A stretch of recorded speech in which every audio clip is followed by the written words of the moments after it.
When people talk about Barack Obama, his life is often held up as, well, the ultimate American story, right? It's this incredible narrative of unlikely beginnings, a really diverse heritage, and just a meteoric rise to the highest office in the land. It's a story that really reflects the complexities, but also the highest ideals of the nation. Okay, let's dive into this. This quote from Obama himself, it just perfectly captures the essence of his entire journey.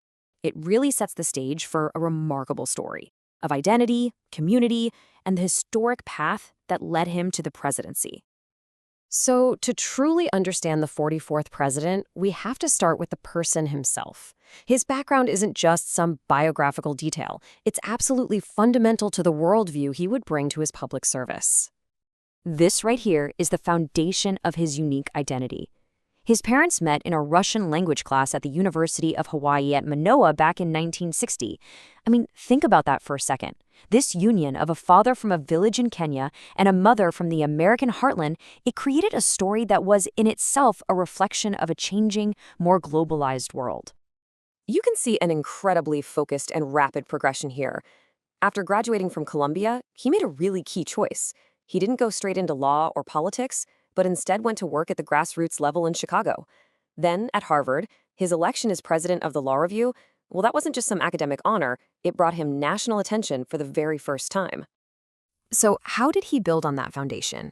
His experiences as a community organizer and a civil rights attorney directly shaped his political career, a career which began not in Washington, but right there in his adopted hometown of Chicago. Each one of these steps was like a building block. His work on the South Side gave him a deep understanding of local issues. In the Illinois Senate, he earned a reputation for working across the aisle. But it was his 2004 DNC speech that truly launched him onto the national stage. That led to his election as a U.S. Senator, and just 4 years later, to the presidency. Taking office in January 2009 was a total baptism by fire. President Obama didn't get the luxury of a quiet start. He was immediately confronted with a series of monumental challenges that were shaking the country right to its core. So, the crucial thing to remember is that his presidency began at a moment of profound national and global instability. He was facing the worst economic downturn since the Great Depression, while also managing 2 foreign wars. One of his administration's very first responses to the economic crisis was this massive stimulus package. The goal was pretty simple: stop the bleeding. The idea was to save jobs, invest in infrastructure, and provide relief to struggling families through things like tax cuts and direct assistance.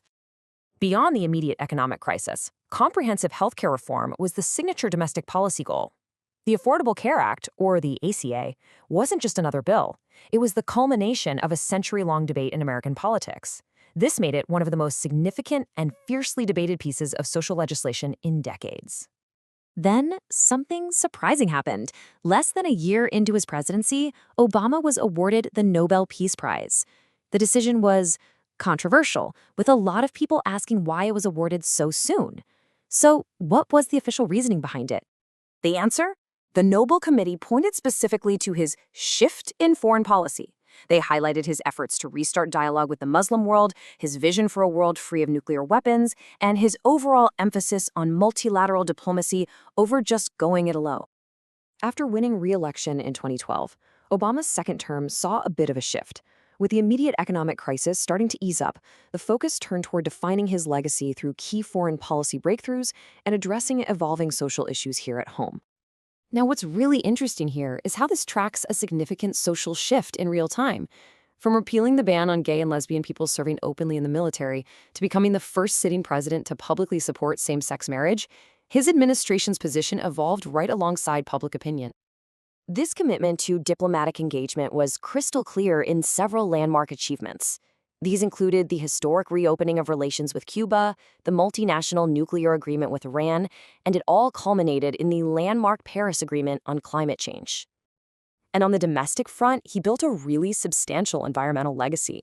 Using the Antiquities Act, President Obama protected more federal land and water than any president in American history.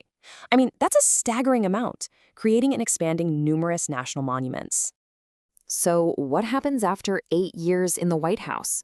For Barack Obama, leaving office wasn't an end to public service at all, but a transition to a brand new mission. The Obama Foundation is based on the South Side of Chicago, bringing his journey full circle to the exact place where he began his work as a community organizer. Through leadership programs and the construction of the Obama Presidential Center, its work is totally focused on empowering the next generation of leaders. And this brings us right back to where we started. As the first African-American president, his journey broke barriers and completely redefined what was possible in America. The real question, the one his legacy leaves for all of us, is how that unprecedented story will continue to inspire action and shape the nation's path forward for generations to come.